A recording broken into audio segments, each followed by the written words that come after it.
الحمد لله نحمده ونستعينه ونؤمن به ونتوكل عليه ونعوذ بالله من شرور أنفسنا ومن سيئات أعمالنا من يهده الله فلا مضل له ومن يضلل فلا هادي له ونشهد أن لا إله إلا الله وحده لا شريك له ونشهد أن سيدنا محمدا صلى الله عليه وسلم عبده ورسوله أرسله إلى كافة الخلق ليظهره على الدين كله ولو كره المشركون اللهم صل وسلم وبارك على رسولك سيدنا محمد وعلى آله وأصحابه أجمعين أعوذ بالله من الشيطان الرجيم بسم الله الرحمن الرحيم لقد كان لكم في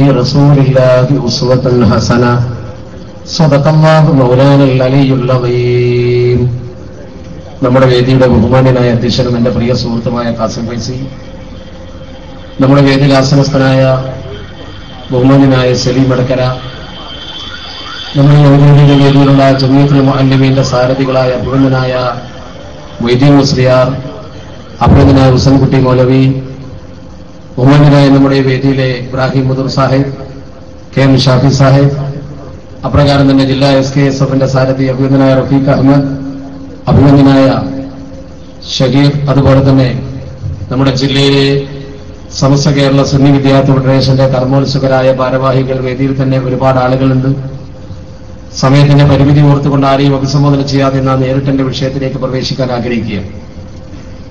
കേരളത്തിന്റെ മനസ്സാക്ഷിയെ തന്നെ വളരെയധികം ചിന്തിപ്പിക്കുമാറ് വർഷങ്ങളായി നമ്മൾ നടത്തിക്കൊണ്ടുവരുന്ന മനുഷ്യജാതിയുടെ പ്രവർത്തനം ഈ വർഷവും വളരെ മനോഹരമാക്കാൻ സാധ്യമായതിൽ അള്ളാഹുവിനെ സ്തുതിക്കുന്നു. അൽഹംദുലില്ലാഹ്. സഹകരിച്ചവർക്കും പ്രവർത്തിച്ചവരും ഒക്കെ പടച്ച റബ്ബ് അർഹതപ്പെട്ട പ്രതിഫലം ഇരു വീട്ടിലും നൽകുമാറാവട്ടെ. നമ്മുടെ ഈ പരിപാടിയെ സകല ആളുകളും പുകഴ്ത്തിക്കൊണ്ടാണ്, അഭിനന്ദനത്തോടു കൂടിയാണ് വരവേൽക്കുന്നത്.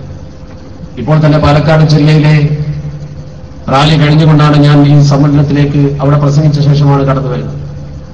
അവിടെ മുഖ്യാതിഥിയായി പങ്കെടുത്ത ബഹുമാന്യനായ കേരളത്തിന്റെ ന്യൂനപക്ഷക്ഷേമ വകുപ്പ് മന്ത്രി വെഞ്ഞളാവ് മൊഴിയലി തന്റെ പ്രസംഗത്തിന്റെ ആമുഖത്തിൽ തന്നെ പറഞ്ഞു, ഇത്ര വലിയൊരു യുവജന സഞ്ചയത്തെ ഇവിടെ കാണുമ്പോൾ എനിക്ക് പറയാനുള്ളത്, ഇത്ര നല്ലൊരു പരിപാടി സംഘടിപ്പിക്കുന്ന SKSF എന്ന പ്രസ്ഥാനത്തെ വെല്ലാൻ കേരളത്തിലൊരു ശക്തിയുമില്ല എന്ന് അദ്ദേഹം അവിടെ വെച്ച് ഉറക്കെ പറഞ്ഞു. ഞാനും ബഹുമാന്യനായ എന്റെ സുഹൃത്ത് സലീമും ആ പ്രസംഗത്തിന് സാക്ഷിയായിരുന്നു. അതുകൊണ്ട് തന്നെ വലിയൊരു ശക്തിയായി വളരാൻ പടച്ച റബ്ബ് നമുക്ക് തൗഫീക്ക് നൽകിയിരിക്കുകയാണ്. ഇവിടെ ബഹുമാന്യനായ സി ഹരിദാസ് XMP ബഹുമാനപ്പെട്ടവർ പറഞ്ഞു, തിന്മക്കെതിരെ ഞാൻ നടത്തുന്നൊരു സമരം ഞാനെങ്ങാനും ജയിലിൽ പോയാൽ നിങ്ങൾ ഏറ്റെടുക്കണമെന്ന്. ഞാൻ മനസ്സിലാക്കുന്നു അത് നമ്മിലുള്ള വിശ്വാസമാണ്. ആളുകൾ നമ്മെ വിശ്വസിക്കുകയും കാര്യങ്ങൾ നമ്മളെ ഏൽപ്പിക്കുകയും ചെയ്യുന്നൊരവസ്ഥയിലേക്ക് നമ്മളെത്തുമ്പോൾ ജനങ്ങൾ തിരസ്കരിക്കുകയും ജനങ്ങൾ അകറ്റുകയും ചെയ്യുന്നൊരവസ്ഥയിലേക്ക് നമ്മിൽ നിന്ന് പിരിഞ്ഞുപോയവർ എത്തിക്കൊണ്ടിരിക്കുന്ന ഒരു കാഴ്ച നമ്മൾ കണ്ടുകൊണ്ടിരിക്കും. അതുകൊണ്ട് തന്നെ നമ്മൾ ഏറെ അള്ളാഹുവിനെ സ്തുതിക്കുകയും കർമ്മമണ്ഡലത്തിൽ ഒന്നുകൂടി പ്രോത്സാഹനരാകാൻ ശ്രമിക്കുകയും വേണം. പടച്ച റബ്ബ് നമുക്ക് തൗഫീക്ക് നൽകുമാറാവട്ടെ.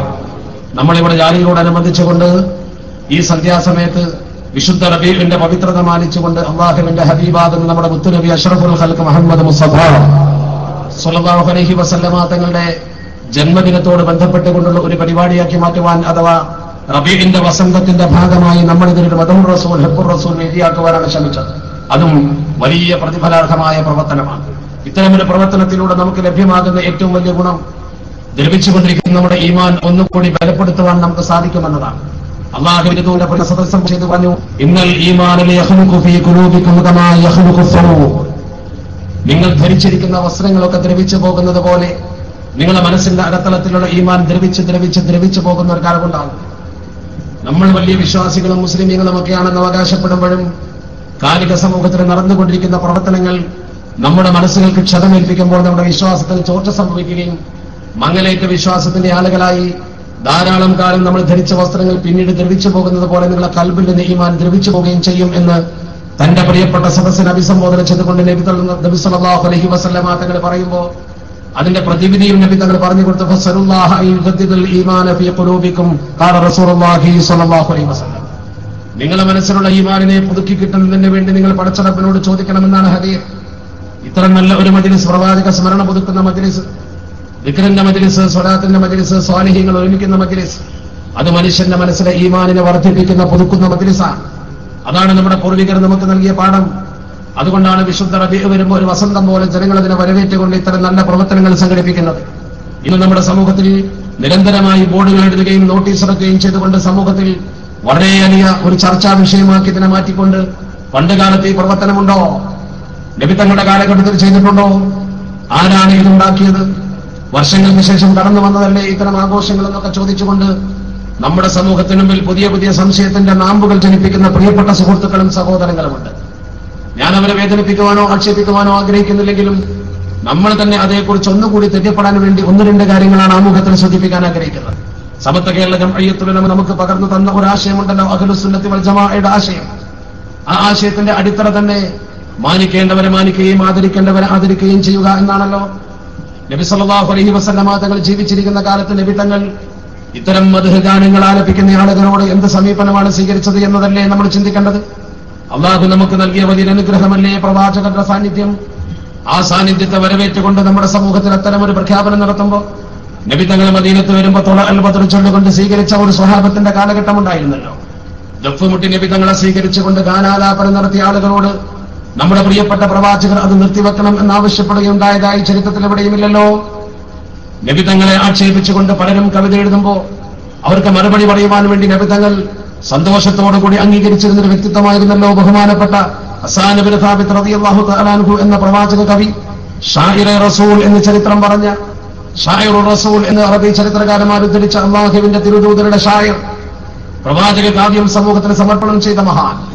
നമ്മുടെ പ്രവാചകർ പരിശുദ്ധ മദീനത്തെ പള്ളിയിലേക്ക് കടന്നു വരുമ്പോ നബി തങ്ങളുടെ മുഖത്ത് നോക്കിക്കൊണ്ട് അദ്ദേഹം മനോഹരമായി പാടിയ ചരിത്രമില്ലേ? ആ മഹാനുഭാവനാകുന്ന കവി നബി തങ്ങളുടെ മുഖത്ത് നോക്കി പറഞ്ഞ വാചകം, ഓരോ ദിവസവും ബാങ്ക് വിളിക്കുന്ന സമയത്ത് അല്ലാഹുവിന്റെ പേരിനൊപ്പം നബി തങ്ങളുടെ പേര് ചേർത്തി പറയുന്നു,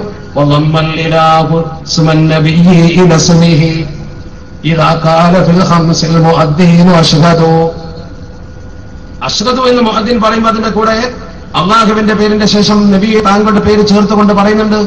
നബിയോടൊക്കെ മദഹ് പറയാ, ശക്കാലഹു മിൻ അംരിഹി ലിയുജില്ലഹു ഫദുൽ അർശി മഹ്മൂദുൻ വഹദാ മുഹമ്മദു.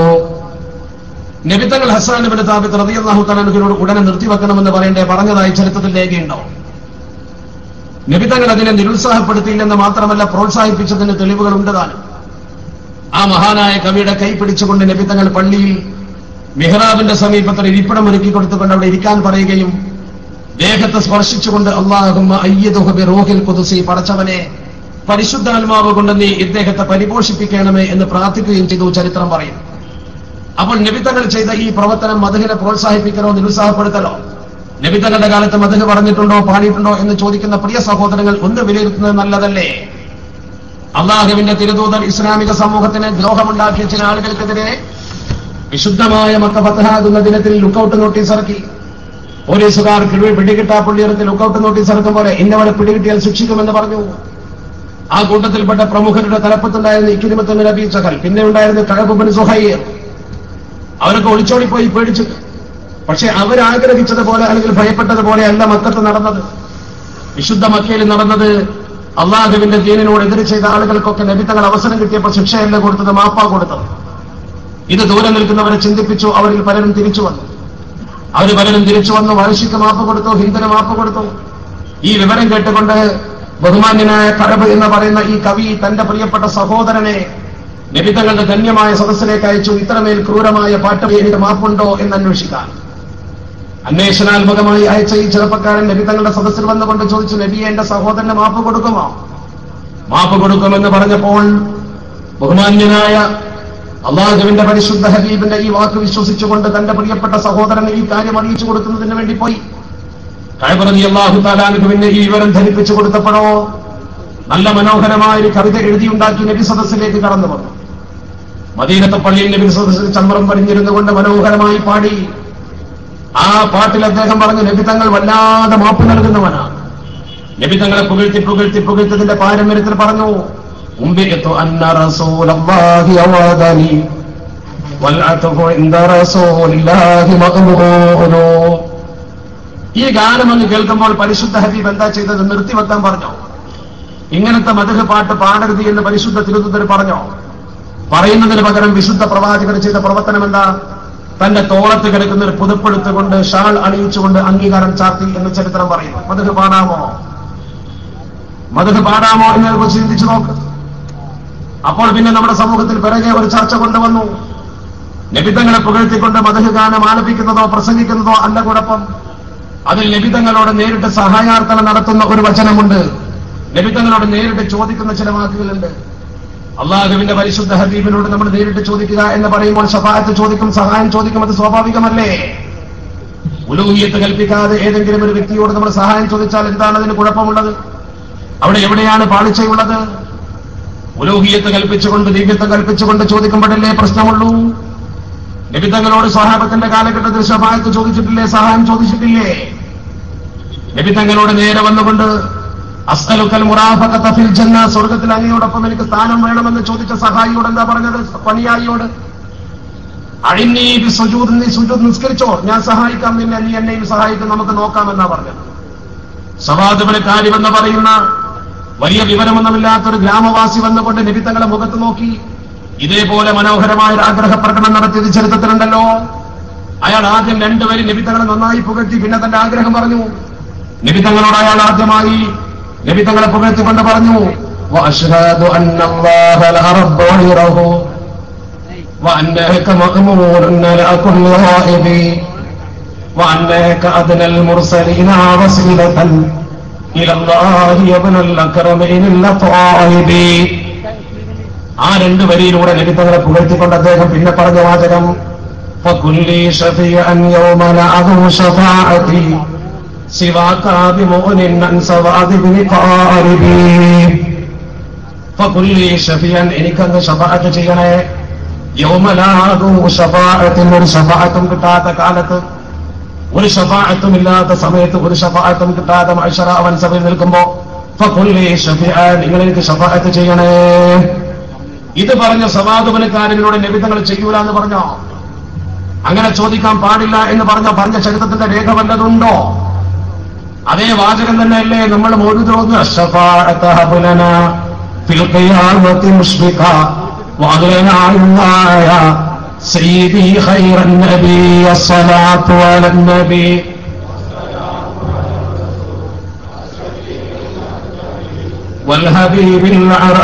ഇത് രണ്ടും നമ്മൾ എന്താ വ്യത്യാസം? നബി തങ്ങളോട് അന്ന് നേരിട്ട് സവാത്ത് ചോദിച്ച ആള് നമ്മൾ ഇന്ന് ഗ്രന്ഥങ്ങളിൽ പഠിച്ചതനുസരിച്ച് മഖ്ദൂം പറഞ്ഞ പാട്ട് പാടുന്നത്.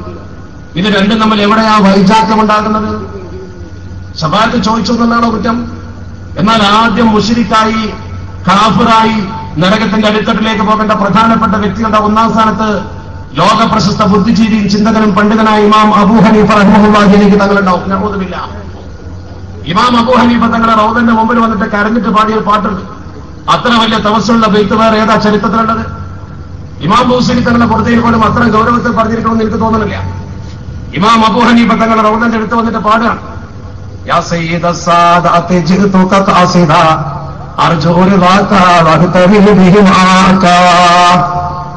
ആദം നബി തങ്ങൾ മുതൽ കീഴ്പ്പെട്ട നബിമാരൊക്കെ അള്ളാഹുവിന്റെ ഹബീബിനെ തവസ്സുലാക്കിയ അനുഭവം ആ ബൈത്ത് പറഞ്ഞിട്ടുണ്ട്. മണിക്കൂറുകൾക്ക് പറഞ്ഞ് വിശദീകരിക്കാൻ ഇത്ര മനോഹരമായ കവിത. ഇമാം അബൂ ഹനീഫ തങ്ങൾ ആരാ? ലോകത്ത് ഇത്ര വലിയ ബുദ്ധിജീവി ജീനിയസ് ചരിത്രത്തിൽ ആരാണ്ടായിട്ടുള്ളത്? ഇമാം അബൂ ഹനീഫ തങ്ങൾ നബി തങ്ങൾ റൗദൻ നമ്പർ വന്നിട്ട് നേരിട്ട് ശഫാഅത്ത് ചോദിക്കാം. ആ ശഫാഅത്ത് ചോദിച്ച ഇമാം അബൂ ഹനീഫ തങ്ങൾ പോയത് എങ്ങോട്ടാണ്? അങ്ങോട്ട് പോകാൻ നമ്മൾ തയ്യാറാണ്. എന്താ കുഴപ്പമുള്ളത്? അത്രയല്ലേ നമുക്ക് കയ്യിലുള്ളൂ. ആ അബൂ ഹനീഫ തങ്ങളെ പോയ വഴിക്കല്ലേ നമ്മൾ പോകണം. ഇമാം ഷാഫി തങ്ങളെ പോലും പറഞ്ഞത്, എനിക്ക് വിഷമുണ്ടാകുമ്പോ ഞാൻ അബൂ ഹനീഫ തങ്ങളെ ഖബറിന്റെ സമീപത്ത് വന്ന് ദുആ ചെയ്യുന്ന ആ വഴിയല്ലേ നമുക്ക് വേണ്ടത്? ആ വഴിയെ സമത്ത പറഞ്ഞുള്ളൂ, വേറൊന്നും സമത്ത പറഞ്ഞിട്ടില്ല. വേറെ ജനസമൂഹത്തിൽ പുതിയ ചിന്താഗതികളൊന്നും സമത്ത പറഞ്ഞിട്ടില്ല. അത്രയുള്ളൂ, സമത്വത്തെ പറഞ്ഞിട്ടുള്ളൂ. നബിതങ്ങളെ കുറിച്ച് മറ്റുള്ളവർക്ക് പറഞ്ഞ് മനസ്സിലാക്കി കൊടുത്ത് കാലിക പ്രവർത്തനങ്ങളുമായി ഇത് ബന്ധപ്പെടുത്തുന്നു. ഇപ്പൊ നമ്മുടെ ഏറ്റവും പ്രധാനപ്പെട്ട വിഷയം, ഇന്ത്യ മഹാരാജ്യത്തെ ഓരോ കാലിക വിഷയങ്ങൾ എടുത്തു നോക്ക് നിങ്ങൾ. ഇപ്പൊ നമ്മൾ ഈ മനുഷ്യകാലിക സംഘടിപ്പിക്കുന്ന വർഗീയതക്കും വിഭാഗീയതക്കും എതിരെയാണ്. അള്ളാഹുവിന്റെ പരിശുദ്ധ തിരുദൂതർ ജനസമൂഹത്തോട് പറഞ്ഞത് ഈ വർഗീയതയും വിഭാഗീയതയും വിഭാടനം ചെയ്യണമെന്ന. നബിതങ്ങളുടെ സമൂഹത്തെ പഠിപ്പിച്ചത് ഒരു മനുഷ്യനെ നമ്മൾ എങ്ങനെയാ കാണേണ്ടത്, ഒരു മനുഷ്യനെ നമ്മൾ എങ്ങനെ കാണണമെന്ന് ഇസ്ലാം പഠിപ്പിച്ചത് എങ്ങനെ? നബിതങ്ങളുടെ അധ്യാപനം എന്താ? ഇമ്മ അഹും ഫിദ്ദീൻ ഔ നദീറു ഖൽഖ്. അതാ നമ്മുടെ ബേസ്, അതാണ് അടിസ്ഥാനം. അതാണ് ഒരു പ്രശ്നവും പിന്നെ ഉണ്ടാവില്ലല്ലോ. ഒരു മനുഷ്യൻ നമ്മുടെ മുമ്പിൽ വന്നാൽ അവൻ ഇമ്മാ അഖുൻ ഫിദ്ദീൻ, ഒന്നുകിൽ മതത്തിൽ നമ്മുടെ സഹോദരൻ, മുസ്ലിം സഹോദരൻ അഖ്, അതല്ലെങ്കിലോ അവ നദീറു ഖൽഖ്, അല്ലെങ്കിൽ സമസൃഷ്ടി. ഇപ്പൊ ഹരിദാസാരോട് വന്നു, ദീനിൽ നമ്മുടെ ആളല്ല, പക്ഷെ നദീറു ഖൽഖ് സമസൃഷ്ടിയാണ്. ഒരു സൃഷ്ടി എന്ന രീതിയിൽ അദ്ദേഹം നമ്മളും പടച്ചറബിന്റെ മുമ്പിൽ ഒന്നുപോലെയാണ്. അവരും നമ്മളും പടച്ചറബിന്റെ സൃഷ്ടികളാണ് എന്ന ഒരു ചിന്ത. അല്ലാഹു സുബ്ഹാനഹു വ തആലയുടെ സൃഷ്ടികളാണ് മനുഷ്യരൊക്കെ എന്ന ചിന്ത. അല്ലാഹുവിന് ഏറ്റവും ഇഷ്ടപ്പെട്ടതാണ് അൽ ഖൽഖു കുല്ലുഹും അയ്യാലുല്ലാഹ്. ഹദീസാണ്. ഈ ഭൂമിയിലുള്ള സകല മനുഷ്യരും പടച്ചറബിന്റെ കുടുംബമാണ് എന്ന് പറഞ്ഞാൽ അല്ലാഹുവിന്റെ സൃഷ്ടികളാണ്. അള്ളാഹുവിലേക്ക് ഈ ജനതയിൽ വെച്ച് ഏറ്റവും നല്ലവനാരാ? അൻഫഉഹും ലിഇയാലിഹി, അള്ളാഹുവിന്റെ കുടുംബത്തോട് ഏറ്റവും നല്ല രീതിയിൽ ഉപകാര പ്രവർത്തനം നടത്തുന്നവൻ. അപ്പൊ ഹിന്ദുവിന് ഉപകാരം ചെയ്താലും ക്രിസ്ത്യാനിക്ക് ഉപകാരം ചെയ്താലും ആർക്ക് ഉപകാരം ചെയ്താലും ആ വ്യക്തിയെ പടച്ചറബ് ഇഷ്ടപ്പെടും. ജാതി നോക്കേണ്ട, ഉപകാരം ചെയ്യാൻ മനുഷ്യത്വ പ്രകടനം എല്ലാവരോടും കാണിക്കണമെന്ന് ഷഫീഉൽ വറ മുത്ത മുഹമ്മദ് മുസ്തഫ. ഈ അധ്യാപനം കാലികമാണോ അല്ലയോ ചരിത്രം പറയട്ടെ, അല്ലെങ്കിൽ വർത്തമാനം എഴുതട്ടെ. നമ്മുടെ സമൂഹത്തിൽ ഇന്ന് കടന്നു വരേണ്ട ഒരു ചിന്ത അതല്ലേ, മനുഷ്യരൊക്കെ സമസൃഷ്ടികളാണ്. കർണാടകയിൽ ഇപ്പോഴുമുള്ള അവസ്ഥ എന്താണെന്ന് പരിശോധിക്കുക. നമ്മുടെ സംസ്ഥാനത്തിന്റെ അതിർത്തിയപ്പുറത്ത് കിടന്ന ഉടുപ്പിയിൽ അവർണർക്ക് വേറെ ഊട്ടുപോരാ, സവർണർക്ക് വേറെ ഊട്ടുപോരാ. സവർണർ ഭക്ഷണം കഴിച്ച് ഇലകൾ പുറത്തിട്ടാൽ ആ ഇലയിൽ കിടന്നുകൊണ്ട് അവർണർ ഒരു ശയന പ്രദക്ഷിണം നടത്തണം, എച്ചിലൂടെ ശയന പ്രദക്ഷിണം. ഇതിനെ കേരളത്തിലെ ഒരു രാഷ്ട്രീയ നേതാവകത്തോ മുൻ വിദ്യാഭ്യാസ വകുപ്പ് മന്ത്രി അയാൾക്കെതിരെ കേസെടുത്തു കർണാടക ഗവൺമെന്റ്. സത്യത്തിൽ ഈ പ്രവർത്തനം എന്താണ്? അയിത്തം എന്നാണ് അതിന്റെ മലയാള പേര്. നമുക്കൊരു രാഷ്ട്രപതി ഉണ്ടായിരുന്നു. ആ രാഷ്ട്രപതി നമ്മുടെ രാജ്യത്തെ ജനങ്ങളോട് പറഞ്ഞത് ഐറ്റം തെറ്റാണെന്നാ. ഒരു 8-10 വർഷം മുമ്പ് നമ്മുടെ കത്തയക്കാൻ ഇല്ലന്റ് വാങ്ങിയാൽ അതിന്റെ പുറത്ത് ഗാന്ധിജിയുടെ ചിത്രവും അതിന്റെ മുകളിലും താഴെയും 2 എഴുത്തുണ്ടാവും. Untouchability is the crime against God and man. ഇല്ലന്റിന് പുറത്തുണ്ടാവും untouchability is the crime against God and man. Untouchability അഥവാ അയിത്തം ദൈവത്തിനും മനുഷ്യനും എതിരെയുള്ള ഏറ്റവും വലിയ തെറ്റാണ്. അതിന്റെ നേരെ താഴെ രാഷ്ട്രഭാഷ ഉണ്ടാവും അസ്പൃശ്യത ഈശ്വർ ഔർ മാനവ് കെ പ്രതി അപരാധേ. രണ്ടും തന്നെയാണ്. ഇത്രയൊക്കെ മനോഹരമായി നമ്മുടെ രാഷ്ട്രപിതാവ് നമ്മളോട് പറഞ്ഞ ഐത്തം ഇന്നും നമ്മുടെ നാട്ടിൽ ഉച്ചാരണം ചെയ്യപ്പെട്ടിട്ടില്ല. നമ്മുടെ തലസ്ഥാന നഗരിയായ തിരുവനന്തപുരത്തിന്റെ വെളിപ്പാടകലുള്ള സ്ഥലങ്ങളിൽ മാറുമറച്ചതിന് പെണ്ണിന്റെ മാറിന്റെ ഘനം കണക്കാക്കി നികുതി അളന്നു വാങ്ങിയിരുന്ന ഒരു കാലഘട്ടം നിങ്ങൾക്ക് ഓർമ്മയുണ്ടോ? മാറ് മറച്ചതിന് നികുതി കൊടുക്കേണ്ട രാജ്യമായിരുന്നത്. ഇവിടുത്തെ ആളുകൾ പറയട്ടെ, എന്തിനാ ഈ നാട്ടിലെ നിവർത്തന പ്രക്ഷോഭമൊക്കെ ഉണ്ടായത്? ഈ സമൂഹത്തിന്റെ ഈ പതിതാവസ്ഥക്ക് മാറ്റം വരുത്തുവാനാ. ആ നാട്ടിലേക്ക് വിശുദ്ധ ദീനുൽ ഇസ്ലാം കടന്നു വന്നുകൊണ്ട് മനുഷ്യരൊക്കെ ഒന്നാണെന്ന് പറഞ്ഞപ്പോൾ ജനങ്ങൾ ഇതിനെ ഉൾക്കൊണ്ടു. ആ ഉൾക്കാഴ്ചയാണ് നമ്മുടെ കേരളത്തിൽ ഇസ്ലാമിനെ വളർത്തിക്കൊണ്ട് വന്നത്. തീവ്രതയല്ല, ഭീകരതയല്ല. നമ്മൾ മുസ്ലിം സമൂഹം അതിശക്തമായ സമര പോരാട്ടത്തിലൂടെ ബ്രിട്ടീഷുകാരെ തുരത്തിയപ്പോ, ആയുധമെടുത്തുകൊണ്ട് ബ്രിട്ടീഷുകാർക്കെതിരെ സമരം ചെയ്തപ്പോ, നമ്മൾ ഇത്ര വലിയ വീരശൂര പരാക്രമികളാണെങ്കിൽ ഇസ്ലാമിനെ കൊണ്ടുവന്നതും വാളുകൊണ്ട് തന്നെ ആയിരിക്കുമല്ലോ എന്ന് ചിന്തിച്ചുകൊണ്ട് നമ്മളെക്കുറിച്ച് പഠിക്കാൻ വേണ്ടി ബ്രിട്ടീഷുകാർ ഇവിടെ വന്നു. സാഹിബന്മാര്, റാണ്ട് മില്ലർ സാഹിബ് വന്നു, അദ്ദേഹം പുസ്തകം എഴുതി. സ്റ്റീഫൻ ഫെഡറിക് ഡെയിൽ വന്നു, അദ്ദേഹം ഗ്രന്ഥം എഴുതി. ഈ രാജ്യത്ത് കടന്നു വന്ന ചിന്തകന്മാരും ബുദ്ധിജീവികളും ഒക്കെ നമ്മളെക്കുറിച്ച് പഠിച്ചിട്ട് അവസാനം എന്താ പറഞ്ഞത്? മില്ലർ സാഹിബ് പറഞ്ഞു വെച്ചൊരു വാക്കുണ്ട്. ഇസ്ലാം ഇവിടെ കടന്നു വന്ന ശേഷമുള്ള 8 നൂറ്റാണ്ട് കാലത്തെ മുസ്ലിം സമൂഹത്തിന്റെ വളർച്ച, the first 8 centuries of the Mapula growth in Kerala, following the establishment of Islam, കേരളത്തിൽ ഇസ്ലാം സ്ഥാപിതമായതിന്റെ ശേഷമുള്ള 8 നൂറ്റാണ്ട് കാലത്തെ മാപ്പിള ഗ്രോത്ത്, മാപ്പിളമാരുടെ വളർച്ച, were marked by a calm forward movement. calm forward movement എന്ന് പറഞ്ഞത് ഒരു വളരെ സമാധാനപരമായ മുന്നേറ്റമായിരുന്നു കേരളത്തിൽ നടന്നത്.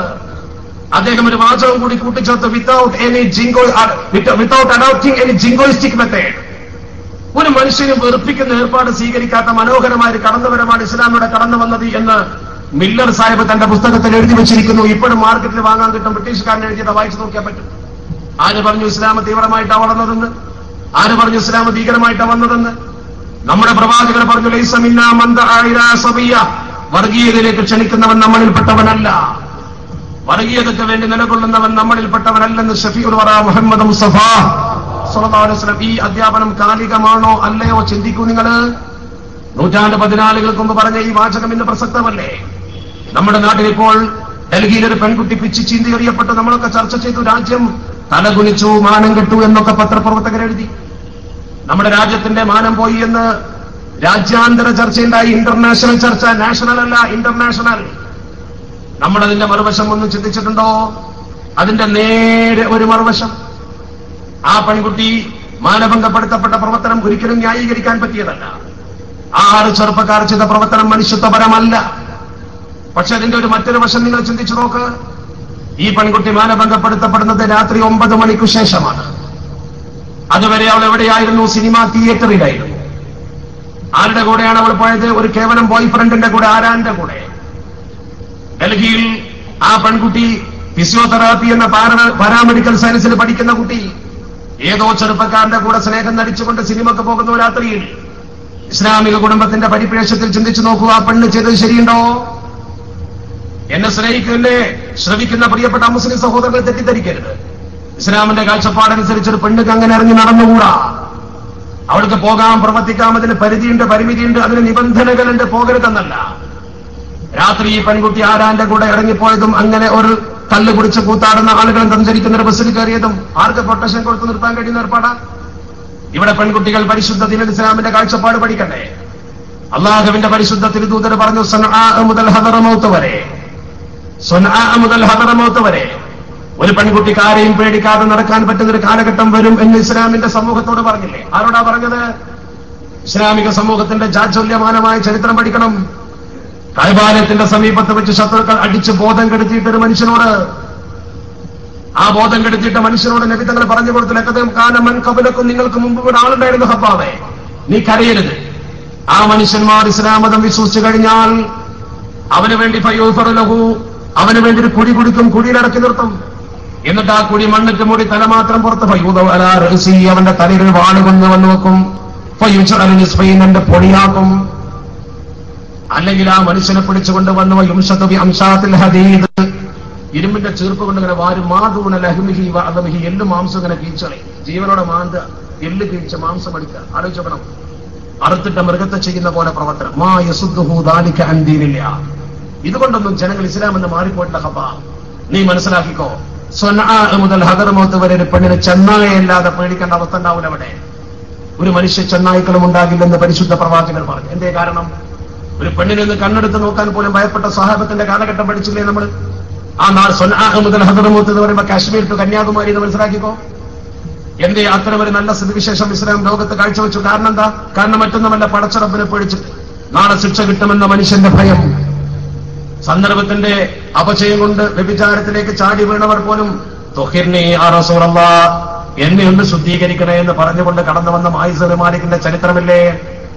എന്താണ് അതിന്റെ കാരണം? പടച്ചറബിനെ പേടി, അള്ളാഹുവിനെ പേടിക്കുന്ന ഒരു തലമുറയെ സൃഷ്ടിച്ചെടുത്തു പരിശുദ്ധ ദീൻ. അതാണ് നബി തങ്ങളുടെ വിജയം. ആ നാട്ടിൽ അത്തരമൊരു അക്രമ സംഭവം ഉണ്ടായിട്ടില്ലല്ലോ, ഒരു പെണ്ണിന്റെ മാനവും കവർന്നിട്ടില്ലല്ലോ. സ്റ്റാൻലി ലൈൻ കൊണ്ടൊരു വാചകമുണ്ട്, മക്ക ഫതഹാകുന്ന സമയത്ത് പോലും അയാൾ എഴുതിയൊരു വാക്കുണ്ട്, no house was robbed, no women insulted. ഒരു പെണ്ണിന്റെ മാനവും കവരാതൊരു വീടും കൊള്ള ചെയ്യാതൊരു സമൂഹം ജന്മനാട്ടിലേക്ക് തിരിച്ചു വന്ന സംഭവം ചരിത്രത്തിൽ പ്രധാനമാണ്. അത് മാറ്റിപ്പായിക്കപ്പെട്ട മണ്ണിലേക്ക് അക്രമം കാണിക്കാതെ കടന്നു വന്നൊരു സമൂഹം. അതാണ് ഇസ്ലാമിന്റെ സവിശേഷതയായി സ്റ്റാൻലി ലൈൻ പോൾ എഴുതിയത്.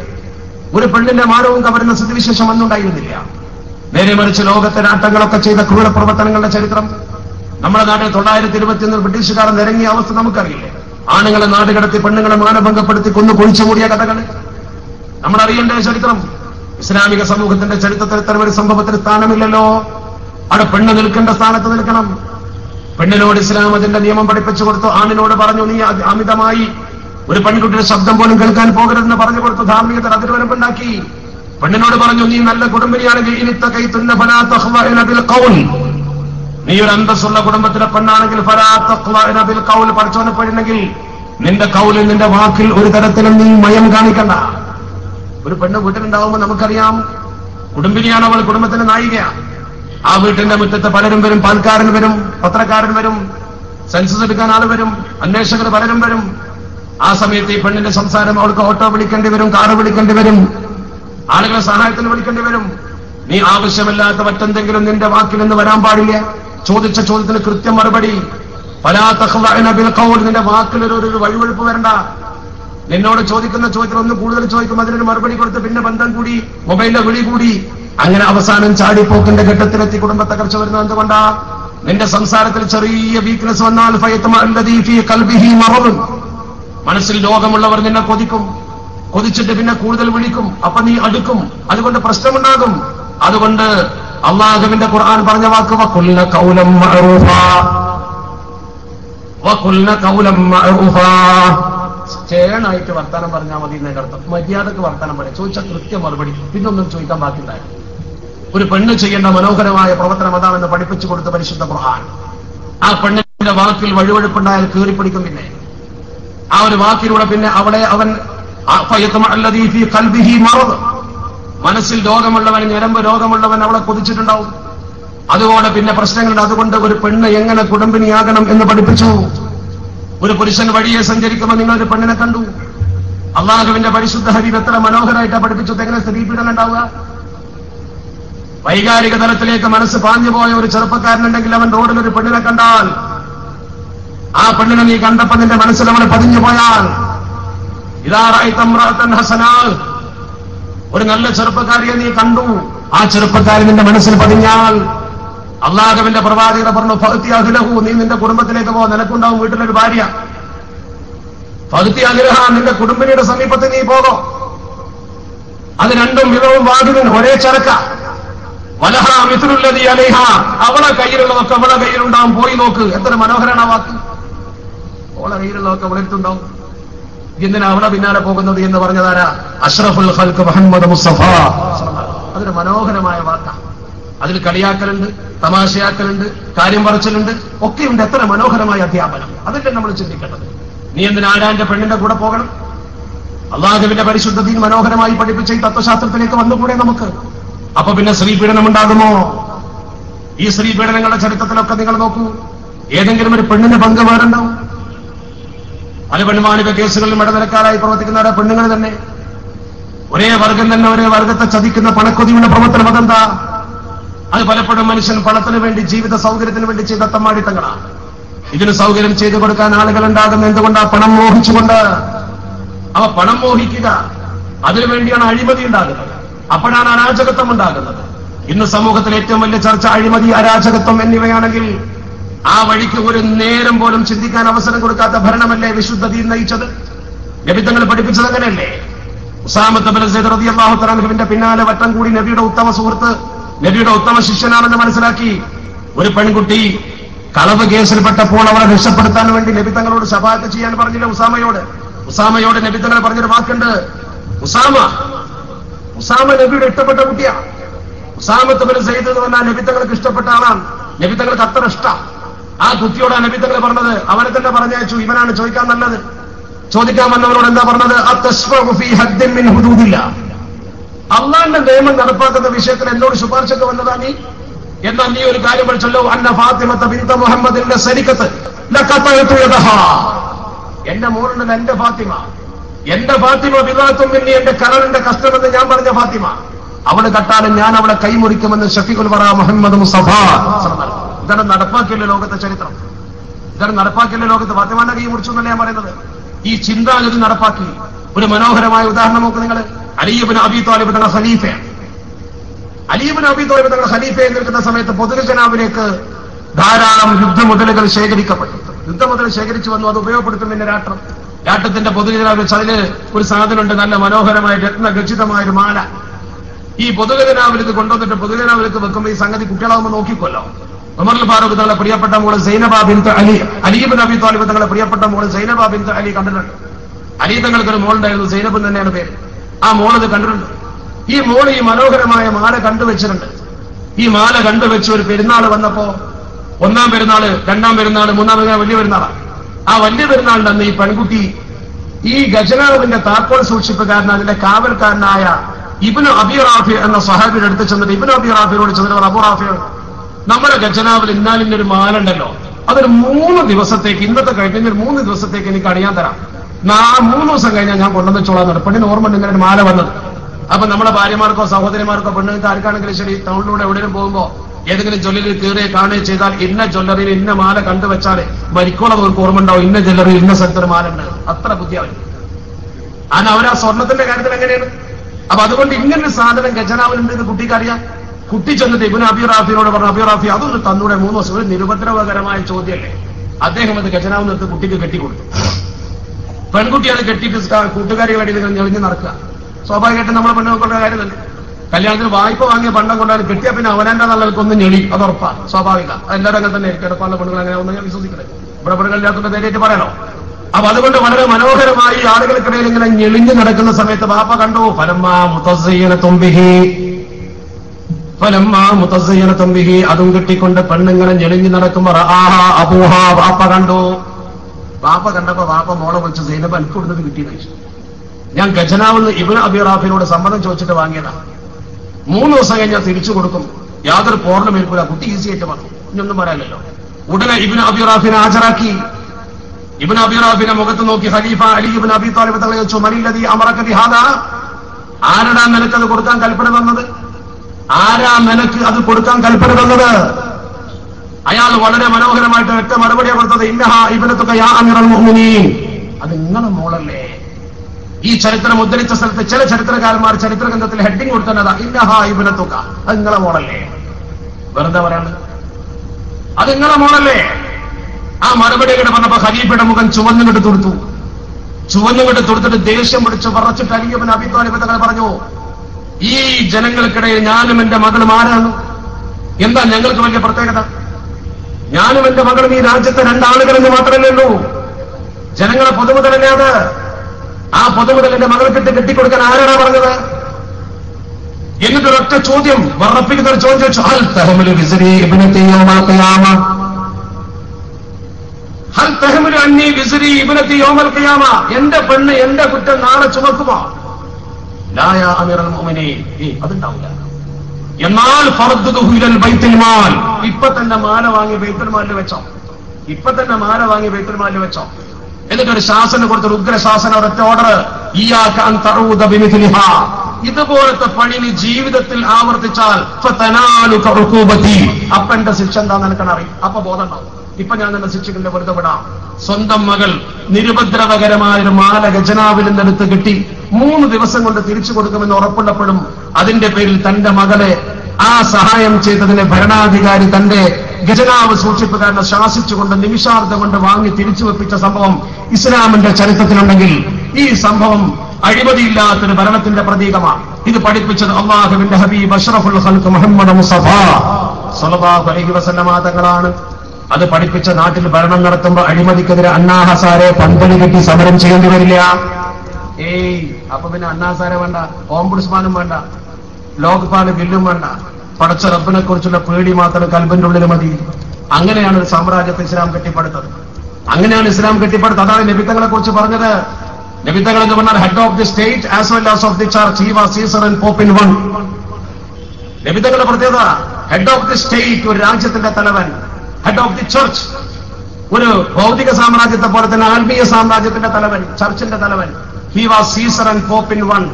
ഒരു ഭാഗത്ത് സീസറും ഒരു ഭാഗത്ത് പോപ്പും, രണ്ടും ഒന്ന, ഭരണാധികാരിയും പോപ്പും, ആത്മീയ നേതാവും അതുപോലെ തന്നെ ഒരു ഭരണചക്രം കറക്കുന്ന ഭരണാധികാരിയും. എത്ര മനോഹരമായിട്ടാണ് പറഞ്ഞത്. എന്നിട്ട് നബിത്തങ്ങളെ കുറിച്ച് മനോഹരമായിട്ട് എഴുതി വെച്ചില്ലേ? നബിത്തങ്ങളെ കുറിച്ച് വിത്തൗട്ട് എ പാലസ് ഒരു കൊട്ടാരമില്ലാത്ത പ്രവാചകൻ, വിത്തൗട്ട് എ ബോഡിഗാർഡ് ഒരു ബോഡിഗാർഡ് ഇല്ലാത്ത പ്രവാചകൻ. നോക്കൂ നിങ്ങൾ, without A standing army, without A fixed revenue, ഒരു കൃത്യമായ റവന്യൂ വരുമാനമോ കൃത്യമായ ഒരു ആർമിയോ ഇല്ലാത്ത ഒരു ഭരണാധികാരി. എന്നിട്ട് അയാൾ ചോദിച്ച ബോസ്വത്ത് ചോദിച്ചൊരു ചോദ്യന്റെ മനോഹരമായിട്ടൊരു ചോദ്യം.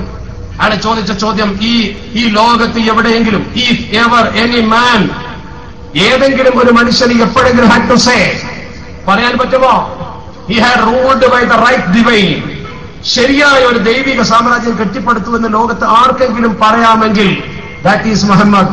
അത് മുഹമ്മദ് നബി മാത്രമാണ്, അഷ്റഫുൽ ഖൽഖ് മുഹമ്മദ് മുസ്തഫ സ്വല്ലല്ലാഹു അലൈഹി വസല്ലം. അതൊരു അമുസ്ലിമിനെ കൊണ്ട് പറയിപ്പിക്കാൻ എന്തുകൊണ്ടാണ് കഴിഞ്ഞത്? അത് നബിത്തങ്ങളുടെ ആ സവിശേഷമായ വ്യക്തിത്വത്തിന്റെ ഒരു പ്രത്യേകതയാണ്. ആ വ്യക്തിത്വം ലോകത്തിന് ഇന്നും പഠന വിധേയമാക്കാൻ പറ്റിയ വ്യക്തിത്വമാണ്. അവിടെ നിന്നാണ് നമ്മൾ ലോകത്തിന്റെ ചലന നിശ്ചലനങ്ങളെ കുറിച്ച് പഠിക്കേണ്ടത്. ആ മാതൃകയാണ് ലോകത്തിന് നമ്മൾ പകർന്നു കൊടുക്കേണ്ടത്. ഓർക്കണം നിങ്ങൾ, ഇന്നത്തെ ഏത് പ്രശ്നത്തിനും പരിഹാരം അതല്ലേ. ഇവിടെ എന്തൊക്കെ പ്രശ്നങ്ങൾ നമ്മുടെ സമൂഹത്തിലുണ്ടോ, അത് ജാതീയതയാകട്ടെ, വർഗീയതയാകട്ടെ, സ്വജനപക്ഷപാതമാകട്ടെ, അഴിമതിയാകട്ടെ, തീവ്രതയെ കുറിച്ച് നിങ്ങൾ ചോദിക്കുക. തീവ്രതയെക്കുറിച്ച് അല്ലാഹുവിന്റെ പരിശുദ്ധ ഹബീബ് ഗൗരവത്തിന് പറഞ്ഞല്ലോ. ഹലക്കൽ മുദ്രൂൻ എന്ന് പ്രവാചകർ പറയാൻ കാരണം, ഒരു കാരണവശാലും നിങ്ങൾ തീവ്രതയ്ക്ക് വേണ്ടി നിലകൊള്ളരുത്, അവൻ നശിച്ചു പോകുമെന്നല്ലേ അതിന്റെ അർത്ഥം. വലാ യജ്രിമന്നകും ശനആന ഖൗമിൻ അലാ അല്ലാ തഅദിലൂ എന്ന് പറഞ്ഞ അർത്ഥം. ആരോടെങ്കിലും നിങ്ങൾക്ക് വിദ്വേഷമുണ്ടെന്ന് കരുതി അനീതി ചെയ്യാൻ പാടില്ല. ഏതെങ്കിലും ഒരാളോട് ദേഷ്യമുണ്ട്, അതിനെവിടെയെങ്കിലും ബോംബ് പൊട്ടിച്ചിട്ട് എന്താ കാര്യം? ഏതെങ്കിലും ഒരു പ്രദേശത്ത് നമുക്ക് അധികാരം കിട്ടണമെന്ന് കരുതി ബസ് സ്റ്റോപ്പിൽ ബോംബ് പൊട്ടിച്ചിട്ട് എന്താ കാര്യം? നിരപരാധികൾ മരിച്ചിട്ട് ആ നിരപരാധികളെ കൊന്നൊടുക്കിയിട്ട് എന്താ പ്രയോജനമുള്ളത്? അള്ളാഹുവിന്റെ പരിശുദ്ധ തിരുത്തൻ എന്താ പറഞ്ഞത്? ഏതെങ്കിലും ഒരു സംഗതിയിൽ തീവ്രത നമ്മൾ കാണിച്ചു കഴിഞ്ഞാൽ അത് വളരെ മോശമാക്കും. ഇന്ന റിഫ്ക, മാർദ്ദവമുള്ള സംഗതി എന്തുണ്ടോ അത് ഏത് സംഗതിക്കും മൃദുലത കൊടുക്കും, ഭംഗി കൊടുക്കും. ആ ഭംഗിയാണ് നമ്മൾ സമൂഹത്തിൽ ആഗ്രഹിക്കേണ്ടതെന്ന് പരിശുദ്ധ ദീനുൽ ഇസ്ലാം പറഞ്ഞു. ഈ കാരുണ്യ പ്രവർത്തനം ഇസ്ലാം ലോകത്തെ പ്രോത്സാഹിപ്പിച്ചു. ഒരു കൊച്ചു ജീവിയോട് പോലും, ഒരു ചെറിയ ജീവിയോട് പോലും ഈ കരുണ കാണിക്കണമെന്ന് പരിശുദ്ധ ദീൻ പറഞ്ഞു. ഒരു ഉദാഹരണം നോക്ക് നിങ്ങൾ. ഉമർ ബിൻ അബ്ദുൽ അസീസ് റളിയല്ലാഹു തആല ഭരണഭാരം ഏറ്റെടുക്കുന്നു. അദ്ദേഹം ഭരണഭാരം ഏറ്റെടുക്കുമ്പോൾ അദ്ദേഹത്തിന്റെ ഗവൺമെന്റ് ഉത്തരവുകൾ പുറത്തു വരുന്നു. നീതിമാനായ ഭരണാധികാരിയുടെ ഉത്തരവുകൾ പുറത്തു വരുമ്പോൾ അതിൽപ്പെട്ട ഒരു ഒരു ഗവൺമെന്റ് ഓർഡർ എന്താ? അദ്ദേഹത്തിന്റെ നാടിന്റെ ഭരണത്തിന്റെ ഒരു പ്രാന്തപ്രദേശമായ ഈജിപ്തിന്റെ ഗ്രാമമേഖലയിൽ ഒട്ടകങ്ങളുടെ പുറത്ത് 1000 റാത്തലിൽ കൂടുതൽ ഭാരം വെക്കുന്നു എന്ന ഒരു സന്ദേശം അദ്ദേഹത്തിന് കിട്ടി. ആ സന്ദേശം വെച്ചുകൊണ്ട് അവിടെയുള്ള ഭരണാധികാരിക്ക് അദ്ദേഹം ഒരു കുറിപ്പ് കൊടുത്തയച്ചു. തന്റെ ഭരണാധികാരിക്ക് അദ്ദേഹം കൊടുത്തയക്കുന്ന കുറിപ്പിൽ എന്താ പറഞ്ഞത്? ആ മഹാനുഭാവൻ ആ കുറിപ്പിൽ പറഞ്ഞെന്താ? ഫൈദാ ബലഗ കിതാബി ഹാദാ, എന്റെ ഈ എഴുത്ത് നിന്റെ മുമ്പിലേക്ക് വന്നു കഴിഞ്ഞാൽ. അതിന് മുമ്പ് ഒരു ആമുഖം അദ്ദേഹം പറഞ്ഞു. ഞാനിങ്ങനെ കേൾക്കുന്നു, ബലഅനി അന്നഹു യുഹ്മലു അലൽ ബഈരി അൽഫുരിതൽ, ഒട്ടകത്തിന്റെ പുറത്ത് 1000 റാത്തൽ ഭാരം വെച്ചുകൊണ്ട് നടക്കുന്നു എന്ന സന്ദേശം എന്റെ മുമ്പിലുണ്ട്. ഗവർണറായി ഇന്നയാൾ ഭരണം നടത്തുന്ന പ്രദേശത്തുള്ള ഗവർണർക്ക് കൊടുക്കുന്നു. അവിടെ ഒട്ടകത്തിന്റെ പുറത്ത് 1000 റാത്തൽ ഭാരം വെക്കുന്നു എന്ന വിവരം എന്റെ കയ്യിലുണ്ട്. അതുകൊണ്ട് എന്റെ ഈ കത്ത് നിന്റെ മുമ്പിൽ എത്തിക്കഴിഞ്ഞാൽ ഇതെന്റെ ഉത്തരവാണ്, ഓർഡറാണ്, ഗവൺമെന്റ് ഓർഡറാണ്, ജിയോ. എന്താണ് ആ ഗവൺമെന്റ് ഓർഡറിൽ പറയുന്നത്? എന്റെ ഈ കത്ത് നിന്റെ സമീപത്തെത്തിക്കഴിഞ്ഞാൽ ഫലാ അഅരിഫന്ന, ഞാൻ അറിഞ്ഞു പോകാൻ പാടില്ല, എന്റെ ചെവിയിൽ കേട്ടു പോകാൻ പാടില്ല. അന്നഹു യുഹ്മലു അലൽ ബഈരി അക്സറു മിൻ 600 റിത്ലിൻ, 600 റാത്തൽ ഭാരത്തെക്കാൾ ഒട്ടകത്തിന്റെ പുറത്ത് വെച്ച് കെട്ടിപ്പോയി എന്ന വിവരം ഞാൻ കേട്ടാൽ നടപടി വരും. എടപ്പാളങ്ങാടിയിലൂടെ ജനാധിപത്യ മതേതര രാജ്യത്തെ പുരോഗതിപ്പെട്ട ജനങ്ങൾക്കിടയിലൂടെ ഒരു കാളവണ്ടിയിൽ 1000 കിലോ ഭാരം വെച്ചുകൊണ്ട് ഒരു വണ്ടിയിൽ ഒരു കാളയെ പീഡിപ്പിച്ചുകൊണ്ട് ഒരാൾ ചരക്ക് കൊണ്ടുപോയാൽ ആ വ്യക്തിയെ ശിക്ഷിക്കാൻ നിങ്ങളുടെ കയ്യിൽ എന്ത് തുണ്ട് കടലാസിന്റെ ബലമാണുള്ളത്? എന്ത് നിയമതത്വശാസ്ത്രമാണ് നിങ്ങളുടെ കയ്യിലുള്ളത്? പ്രകൃതിക്ക് വേണ്ടിയും ജീവികൾക്ക് വേണ്ടിയും ശബ്ദമുയർത്തുന്ന മേനകാ ഗാന്ധിയും മേധാ പട്കറും അടക്കമുള്ള പ്രകൃതിവാദികളും ജീവസംരക്ഷകരുമുള്ള നാടല്ലേ ഇത്? ഒരു പുലിയെ പിടിച്ചാൽ പോലും കൊല്ലാൻ പാടില്ലെന്ന നിയമം തീർത്ത രാജ്യമല്ലേ? ഈ പീഡനങ്ങൾക്കെതിരെ സമൂഹത്തെ ബോധവൽക്കരിക്കാൻ നിങ്ങളുടെ കയ്യിൽ എന്ത് നിയമത്തിന്റെ കഷ്ടമാണുള്ളത്? എന്നാൽ അല്ലാഹുവിന്റെ പരിശുദ്ധ ദീൻ പഠിപ്പിച്ച മാർഗരേഖ നോക്ക്. അല്ലാഹുവിന്റെ പരിശുദ്ധ ദീൻ പഠിപ്പിച്ച മാർഗരേഖയിൽ മനോഹരമായിട്ട് പറഞ്ഞതോ ഒറ്റ കാര്യം. അതെന്താ? 601 റാത്തൽ ഒട്ടകത്തിന്റെ പുറത്ത് വെച്ച് കെട്ടിയാൽ നടപടി വരുമെന്നാ പറഞ്ഞു. നടപടി വരും. ആ നടപടി വരുമെന്ന് പറഞ്ഞ ദീൻ, അതാണ് അല്ലാഹുവിന്റെ പരിശുദ്ധ ഹബീബ് അഷ്റഫുൽ ഖൽഖ് മുഹമ്മദ് മുസ്തഫ സ്വല്ലല്ലാഹു അലൈഹി വസല്ലം നബിതങ്ങൾ പഠിപ്പിച്ചു കൊടുത്തു. അതെന്താ? വളരെ കൃത്യമായി അല്ലാഹുവിന്റെ പരിശുദ്ധ ദീൻ ഓരോന്നിനും കണിശത വെച്ചു കൊടുക്കും. അതുപോലെ സത്യസന്ധത, ഒരു വിഷയത്തിലും നമ്മൾ സത്യസന്ധതയില്ലായ്മ കാണിക്കാൻ പാടില്ല. സത്യസന്ധത മാത്രമേ കാണിക്കാവൂ. പ്രത്യേകിച്ച് പ്രവാചകനെ കുറിച്ച് പറയുമ്പോൾ 100% സത്യസന്ധത മാത്രമേ കാണിക്കാൻ പാടില്ല. ഞാൻ ദീർഘിപ്പിച്ചില്ല. ഓണംപള്ളി മുഹമ്മദ് ബഷീർ നമ്മുടെ വേദിയിൽ അദ്ദേഹം പ്രസംഗിക്കുന്നത് ഞാൻ പ്രതീക്ഷിക്കാം. പിന്നെ പ്രസംഗിക്കാതെ അതുകൊണ്ട് അദ്ദേഹത്തിന് ഒരുപാട് കാര്യങ്ങൾ പറയണ്ട, ഞാൻ ചുരുക്കുക. നമ്മൾ മനസ്സിലാക്കേണ്ട ഏറ്റവും അതിപ്രധാനമായ ഒരു കാര്യം, നബിതങ്ങളെ കുറിച്ച് എന്ത് പറയുമ്പോൾ സത്യസന്ധമായിരിക്കണം. നബിതങ്ങൾ അങ്ങനെയാ പഠിപ്പിച്ചത്. ചരിത്രത്തിലില്ലേ, നബിതങ്ങൾ ഈത്തിക്കാഫിരിക്കുന്ന സമയത്ത് സഫിയ ബീവി നബിതങ്ങളുമായി വന്ന് കാര്യങ്ങൾ ചർച്ച ചെയ്ത് തിരിച്ചു പോകുന്ന രംഗം ഇമാം മുസ്ലിം തങ്ങൾ ഉദ്ധരിച്ചിട്ടില്ല. സ്വഹീഹ് മുസ്ലിമിൽ സഫിയ ബീവി പോകുന്ന സമയത്ത് ഏകദേശം ഇരുട്ടായി. അപ്പൊ സഫിയ ബിയെ വീട്ടിൽ ഒന്ന് ആക്കി കൊടുക്കാൻ വേണ്ടി നബിതങ്ങൾ പോയി. ഒരു പരത്തട്ട പെണ്ണിന്റെ കൂടെ നബിതങ്ങൾ ഇങ്ങനെ പോകാൻ 2 അൻസാരി യുവാക്കൾ എതിരെങ്ങനെ വരുന്നുണ്ട്. ഈ 2 അൻസാരി യുവാക്കൾ നബി ഒരു പരത്തട്ട പെണ്ണിന്റെ കൂടെ വരുന്നത് കണ്ടപ്പോ ഇവർ വേഗം മാറിപ്പോയപ്പോ നബിതങ്ങൾ വിളിച്ചവിടെ വരിയുന്നു. വിളിച്ചിട്ട് അവരോട് ഒറ്റ വാക്ക്, എന്താ വാക്ക്? ഇന്നഹ സഫിയ ബിൻതു ഹുയൈ, ഇത് ഹുയൈന്റെ മകൾ സഫിയാണ് കേട്ടോ എന്നാണ്. ഹുയൈന്റെ മകൾ സഫിയ എന്ന് പറഞ്ഞാൽ അവർക്കറിയാം നബിന്റെ ഭാര്യയാണ്. ഇവര് പറഞ്ഞു യാ റസൂലല്ലാഹ്, അവർക്ക് കാര്യം മനസ്സിലായി. ഏതോ ഒരു പരത്തട്ട പെണ്ണിന്റെ കൂടെ നബി നടക്കുക എന്ന് അവര് കരുതിയിട്ടുണ്ടാവുക പറഞ്ഞത്. അപ്പൊ നബിതങ്ങളോട് പറയും യാ റസൂലല്ലാഹ്, അല്ലാഹുവിന്റെ പ്രവാചകൻ നിങ്ങളെ കുറിച്ച് ഞങ്ങൾക്ക് അങ്ങനെ തെറ്റിദ്ധാരണ ഉണ്ടാവുമോ? അപ്പൊ നബിതങ്ങൾ പറഞ്ഞു കൊടുത്തു, ഇന്ന ശൈത്താന യജ്രി അലൽ ഇൻസാനി മജ്റദ്ദമ, നമ്മുടെ രക്തധമനികളിലൂടെ പിശാച് നടക്കും. ഞാൻ ഭയപ്പെട്ടത് നിങ്ങളെ കൽബിൽ എന്തെങ്കിലും തെറ്റ് തോന്നുന്നു എന്നെ കുറിച്ച് ഞാൻ സംശയിച്ചു, അതുകൊണ്ട് ഞാൻ ക്ലീൻ ആക്കുക, സംശയമില്ലാത്തൊരവസ്ഥ ഉണ്ടാക്കുക. നബിത്തങ്ങളെ കുറിച്ച് ഒരു കാര്യം പറയുമ്പോൾ ഒരു സംശയം ഉണ്ടാവാൻ പാടില്ല. നബിത്തങ്ങളെ കുറിച്ച് ഒരു കാര്യം പറയുമ്പോൾ ഒരു സംശയം ഉണ്ടാവാൻ പാടില്ല. സംശയരഹിതമായ കാര്യങ്ങളെ നബിതങ്ങൾ അനുവദിച്ചുള്ളൂ. എന്നിട്ട് നമ്മുടെ കൂട്ടത്തിൽ ചില ആളുകൾ ചെയ്തതോ നബിതങ്ങളെ കുറിച്ച് വ്യാജം തന്നെ പ്രചരിപ്പിക്കുക, തനി വ്യാജം തന്നെ പ്രചരിപ്പിക്കുക. ഇപ്പോ നാണമില്ലാത്തവന്റെ ആസനത്തിൽ ആര് മുളച്ചപ്പോ അതൊരു തണലെന്ന് പറഞ്ഞ പോലെ മുടിയെക്കുറിച്ച് പറഞ്ഞപ്പോ പൊടിയെക്കുറിച്ചും കൂടി പറയാൻ തുടങ്ങിയിട്ടുണ്ട്. അപ്പൊ മുടി പോയി പൊടി, ഞാനതിൽ കലക്കിയിട്ടുള്ളതാണ്.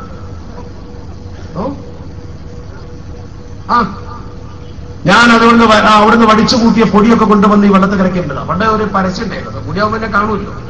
പണ്ട് ഈ ഏതോ ഒരു അനിസ്മയിന്റെ പരസ്യം ഉണ്ടായിരുന്നു, കലക്കിയെടുക്കാൻ എളുപ്പം പൊടി പോലുമില്ല കണ്ടുപിടിക്കാമെന്നുള്ളവൻ. അതേ രീതിയിലാണ് ഇത്. സത്യത്തിൽ നമ്മുടെ സമൂഹത്തിൽ തന്റെ കയ്യിലുള്ളതിനെ ന്യായീകരിക്കുന്ന പ്രവർത്തനല്ലേ. എന്റെ മനസ്സിൽ ഇത് പറയുമ്പോൾ എപ്പോഴും ഓർമ്മ വരാറുള്ള എന്താ, മുസൈലിമത്തുൽ കദ്ദാബ് പ്രവാചകനാണെന്ന് വാദിച്ചപ്പോൾ ഒരു സംഗതി ഉണ്ടായി.